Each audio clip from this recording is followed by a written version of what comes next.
The Honorable Chairman, Principal Sir, distinguished guests, staff and students of St. John's, ladies and gentlemen. Thank you very much for inviting my wife, Anita, and me here today as your guest of honor. It is indeed an honor, and I'm deeply humbled to stand in front of you all. St. John's College has a very long history, having founded some 191 years ago. The education of life that this great institution provides is never evident when you are a student. It becomes evident only when you go out into the real world where one is challenged. St. John's quietly enables us to face them all, to overcome and to go forward. We sing, Johnians always play the game. This doesn't just refer to sports, but it refers to the wider game of life. Having spent all my school days at St. John's, I am eternally grateful for what I learned here. The learning was endless and at times painful. The first few years of hostel life was tough. Forming friendships was challenging as we came from so many different backgrounds. Sometimes it was difficult to getting used to teachers who were such strict disciplinarians. But underneath all this, there was something special about St. John's that I can be very proud of. Today, the first thing I proudly say to anyone is, I studied at St. John's College, Jaffna, Sri Lanka, the best school in the world. The innocent friendships we formed some 35 years ago have grown from strength to strength. The fear we had for our teachers has turned into utmost respect and total loyalty. Most of all, our affection to St. John's continues to grow in every possible way. I'm not sure how many years have gone by since the first college prize giving was held. But surely I must be the only chief guest who had never won a prize. Among this audience, I can see some very familiar faces. I see some of my former teachers who would never have dreamt that I would be standing here one day as chief guest. I would like to say that it feels like a dream for me too. I want to begin by congratulating each and every one of you who has won a prize. This is a reflection of your hard work and dedication throughout the past year. Whether you won a prize for academic achievement, for achievements in sport or in any other field, it is truly great to have your efforts richly rewarded and recognized. I am sure you made your parents and family members, as well as all your teachers, very proud. Well done, and I wish you all continued success. When I was a student, we, the non-prize winners, were always asked to sit at the back of the hall. As the winners were getting their well-deserved prizes, the one thing that constantly crossed my mind was, could I ever be successful? So today, I want to speak to all of you, those who won prizes and those who, like me, are wondering whether they could ever be successful. I would like to tell you this. It is all up to you. It is you and you alone who can define your success. I want to really challenge you by asking a simple question. Do you know how good you are to be successful?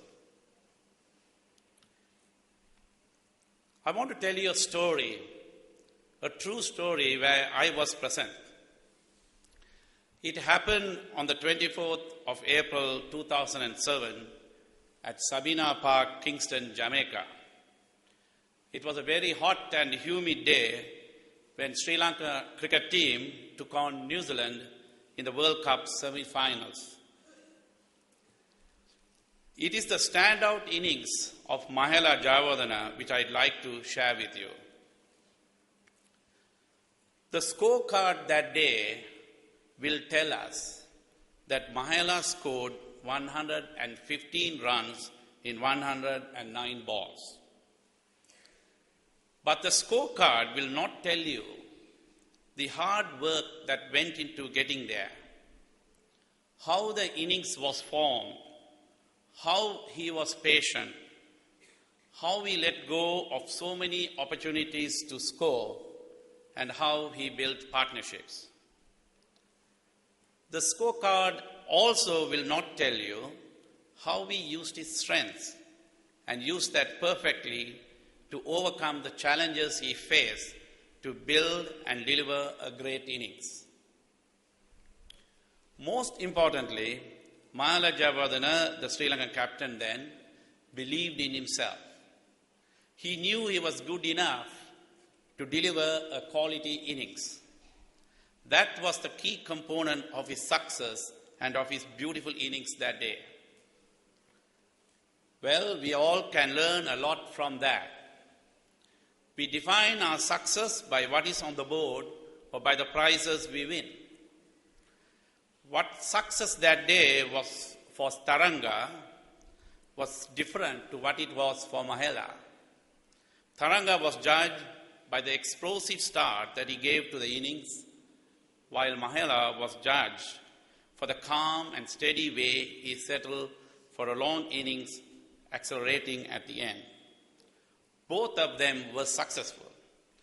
It is therefore important to understand that all of us can and will achieve success through different routes.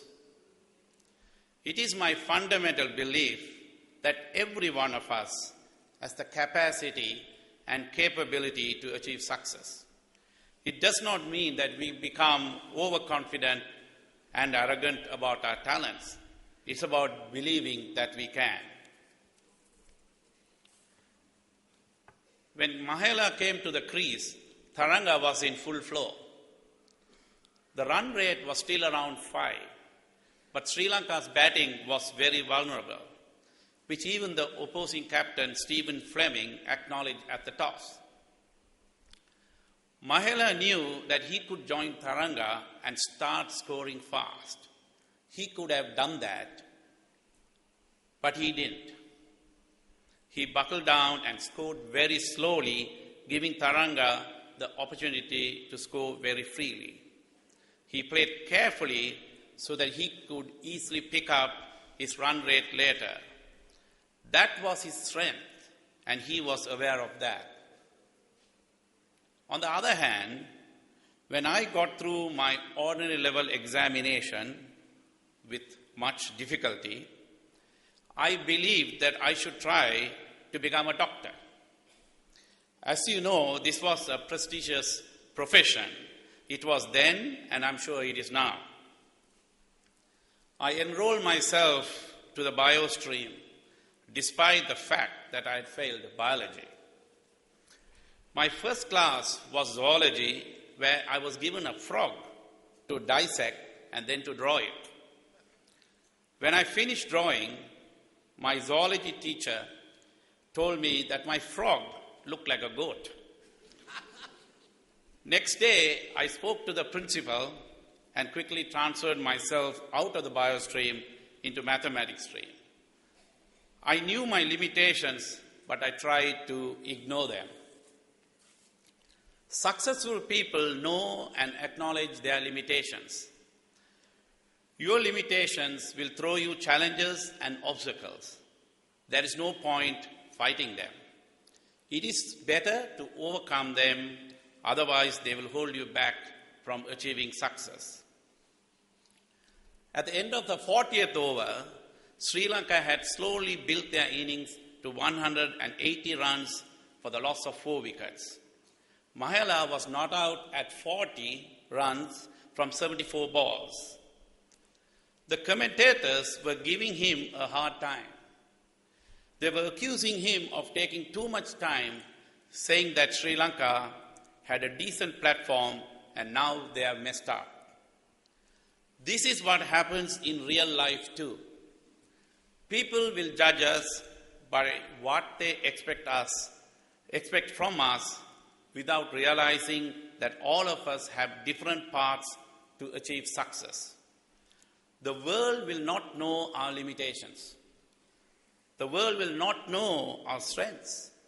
And the world will not know the challenges we face. But the world will be quick to judge by what they expect from us. That is where your own determination and drive will have to come in. That is how Mahela built his innings. He got his 50 in the 41st over and in 76 balls. What happened from there was a privilege to watch. A brutal attack on the New Zealand bowling. He raced to 100 in 104 balls. The last 50 came up in 28 balls and took Sri Lanka to 289 runs for the loss of 5 wickets. This was way over what was predicted, and it was done solely by Mahela's sheer belief and careful execution.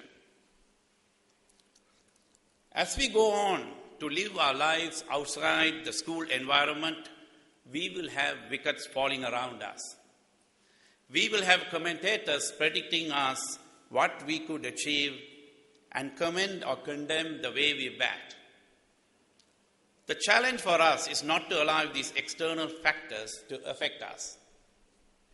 Do we allow these external pressures to stress us, or do we build our innings carefully and according to what we want to achieve and play a Mahela innings? To achieve success and bring the best out of you, you will need to withstand these external pressures and build your own innings. One has to look back at Mahela's innings and admire the way he built it. He took a long time to lay a good foundation. His was a slow and steady innings. Likewise, success doesn't come overnight. One has to work for it patiently and build it up slowly. We should run a marathon, not a sprint.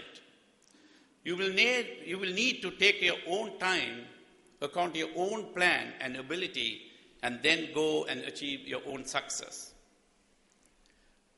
When I was seated at that grounds watching that match and was getting frustrated by his innings, I never realized how well he was planning it. Cricinfo, the cricket website, described it as an innings that has been worth its weight in gold. Every time the run rate was dropping, he would slowly squeeze in a 4. Every time a wicket fell, he took on a slightly attacking role and then went back to playing a steady innings. He was reacting to the situation rather than worrying about it. This is an incredible attribute that we all need. Every time we face a crisis or a challenge, we really need to take a step back, analyze the situation, and react positively. As they say, the reaction to a challenge is more important than the challenge itself. There's no point worrying about a wicket that falls, but it's important to figure out what needs to be done next. There's no point in worrying about not winning a prize, but you should think forward as how to do better and thereby giving yourself a chance to win a prize. There are so many stories like Mahela's innings from which we can learn about life.